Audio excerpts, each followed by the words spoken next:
علماء کرام تشریف فرما ہیں، مسلم شریف جلد نمبر 2 صفحہ نمبر 346، شعب الایمان جلد نمبر 1 صفحہ نمبر 400، معجم الکبیر جلد نمبر 19 صفحہ نمبر 311 پر یہ حدیث مبارکہ موجود ہے۔ اور الحمدللہ جو حوالے دوں گا وہ دکھانا میرا کام ہے، منوانا ہمارا کام نہیں ہے۔ اب دعویٰ یہ ہے میرا کہ ہم میلاد کی محفل کیوں کرتے ہیں؟ تو سنیے، میلاد کی محفل اس لیے کرتے ہیں کہ اس طرح کی محفل صحابہ کرام نے منعقد کی اور اس محفل کو رب ذوالجلال نے پسند کیا، اور اس محفل پہ تقسیم انعام کی تقسیم سرکار دو جہاں صلی اللہ تعالی علیہ وسلم نے فرمائی۔ تو ہر دعوے کے لیے دلیل کی ضرورت ہوتی ہے، اگر دعویٰ بغیر دلیل کے ہو تو وہ اہمیت نہیں رکھتا۔ میں نے دلیل آپ کے سامنے یہ تینوں احادیث مبارکہ کی کتاب رکھ دی،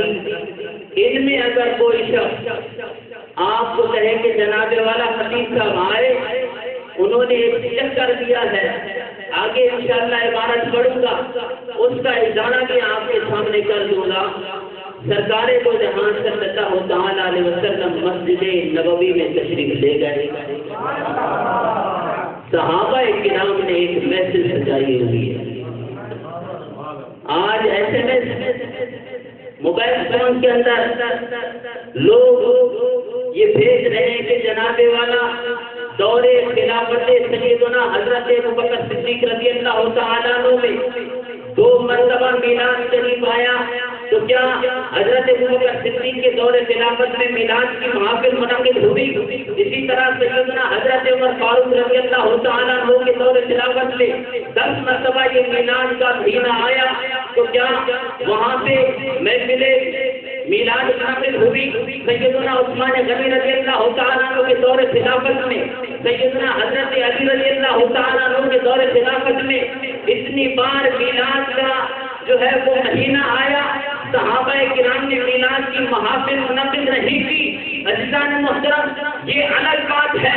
آگے چل کے میں آپ کو سمجھاؤں گا۔ اگر میں ان سے دلیل مانگ لوں کہ جناب والا ٹھیک ہے، 1 منٹ کے لیے ہم نے اس بات کو تسلیم کر لیا کہ سیدنا حضرت ابوبکر صدیق رضی اللہ تعالیٰ عنہ کے دور خلافت میں، خلفائے راشدین کے دور خلافت میں میلاد کی محافل نہیں منعقد کی گئی، تو ایک جواب مجھے بھی دے دیجیے، کیا صحابہ کرام کی ان دور خلافت کے درمیان سیرت کانفرنس منعقد کی گئی؟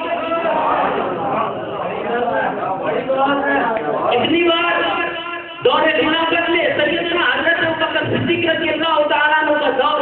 عمر فاروق رضی اللہ تعالیٰ عنہ کا دور، حضرت عثمان غنی رضی اللہ تعالیٰ عنہ کا دور، اور سیدنا حضرت علی رضی اللہ تعالیٰ عنہ کا دور خلافت گزرا، کیا صحابہ کرام نے سیرت النبی کانفرنس کا انعقاد کیا؟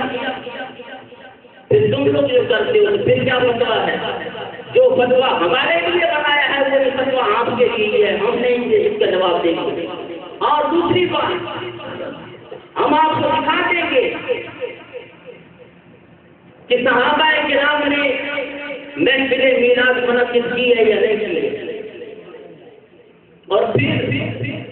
ساری زندگی سیرت کانفرنس کے اتنے بڑے لمبے چوڑے اشتہار بنا کر اور دعویٰ یہ کرتے ہو کہ جناب والا ہم تو حضور صلی اللہ تعالی علیہ وسلم کے صحابہ کے پیروکار ہیں،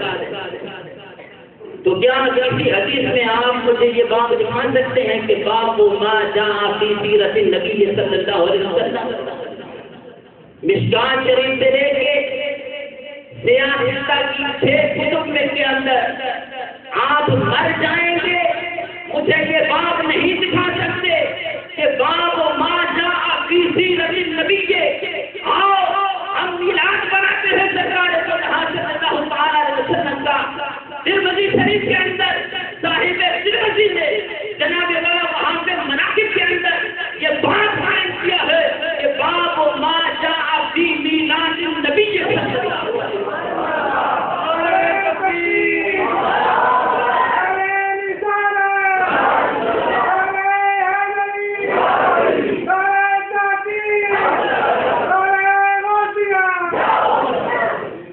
تین حوالہ جان میں بتاتا ہوں کہ آئیے صحابہ کرام نے اس طرح کی محافل سجائی یا کہ نہیں سجائی. معجم الکبیر، شعب الایمان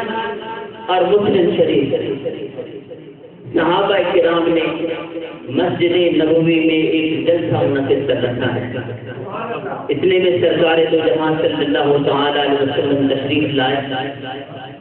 آپ نے دیکھا کہ صحابہ کرام نے ایک محفل سجائی ہوئی ہے تو آپ نے کوشچن کیا ما اجلسکم، میرے پیارے صحابہ یہ جلسہ کیسا ہے، کس محبت نے تمہیں جمع کر رکھا ہے، اس جلسے کا عنوان کیا ہے. عزیزان محترم،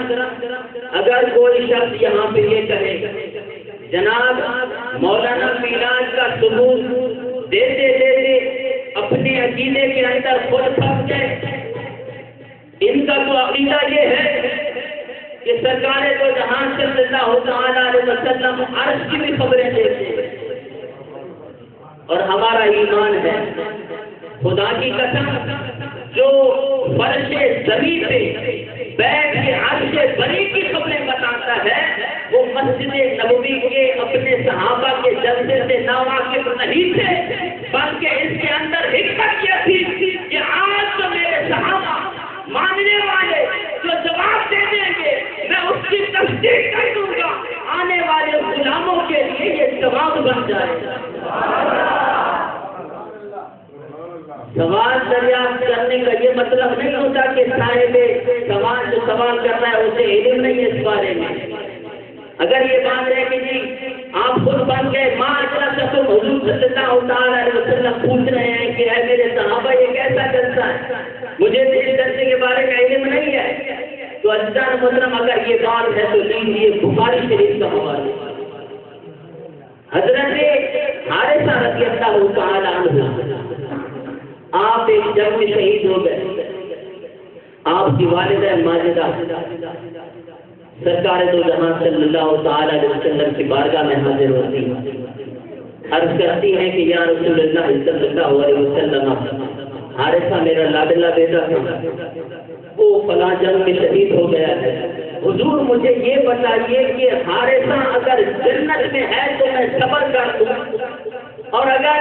حارثہ جنت میں نہیں ہے تو مجھے اجازت فراہم کروائے، اجازت دے تاکہ میں اسے رو لوں. عزیزان محترم یہ صحابیہ تھی اور آج کے سرکار دو جہاں صلی اللہ تعالی علیہ وسلم کی بارگاہ میں یہ عرض نہیں کی یا رسول اللہ مجھے تو نماز کے بارے میں بتائیں، مجھے حج کے مسائل بتائیں. نہیں عزیزان محترم، اور سرکار دو جہاں صلی اللہ تعالی علیہ وسلم کے علم پہ قربان جاؤ. آپ نے بھی یہ جواب نہیں دیا کہ اے میں صاحبہ آپ نے کیسا کوشچن کر دیا ہے، یہ تو علم غیب ہے، میں تو علم غیب نہیں جانتا، یہ تو غیب کی باتیں ہیں. نہیں عزیزان محترم، بخاری شریف کے الفاظ مبارکہ ہے سرکار دو جہاں صلی اللہ تعالی علیہ وسلم نے ارشاد فرمایا کہ انہا جنان فی الجنت. اے میں صاحبہ تو کیا سمجھتی ہے کہ خالق کائنات کی صرف ایک جنت ہے، وہاں پہ تو بہت ساری جنتیں ہیں، اور تو پوچھنا چاہتی ہے کہ میرا بیٹا کس جنت میں گیا ہے، تو سن لے ان جنت اصحاب الفردوس الاعلی، میرا بیٹا اسی جنت میں پہنچ چکا ہے.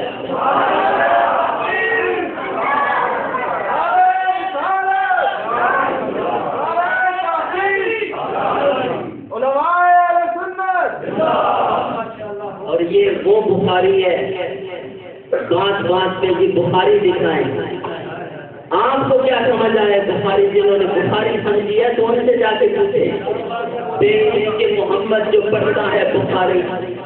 آ جاتا ہے بخار اس کو نہیں آتی بخاری. تو یہ بخاری شریف اگر کسی کو حوالہ ضرورت ہے تو فقیر کے پاس آ جائے، انشاءاللہ ان کی تسلی کرا دوں گا۔ اور اسی لیے ہمارا عقیدہ ہے کہ حدود طاہر تیرا حضور جانتے ہیں، حدود طاہر تیرا حضور جانتے ہیں، کہاں ہے عیش مولا حضور جانتے۔ اب تو آپ کو حدیث سنائیے اور وہ بھی بخاری، تو آپ تو محبت کے ساتھ پڑھیں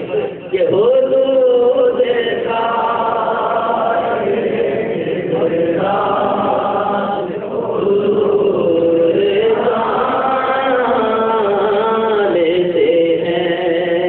کہاں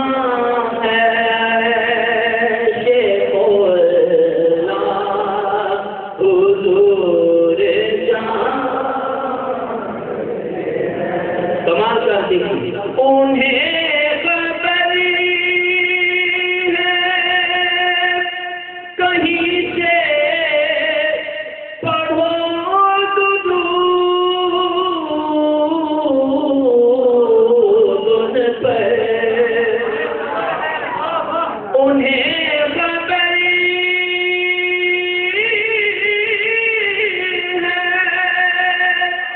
کہیں سے پڑھو درود ان پر، تمام دہر کا نقشہ حضور جانتے ہیں، تمام دہر کا نقشہ حضور جانتے ہیں۔ یہ میرا عنوان نہیں ہے، ورنہ میں اس عنوان پہ آ جاتا، دوسرا حوالہ بھی بخاری شریف کا دے دیتا،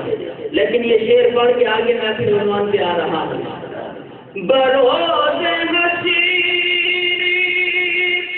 شفاعتی کریں گے چن کر، بروز حشیر شفاعتی کریں گے چن کر، کیوں کہ ہر ایک غلام کا چہرہ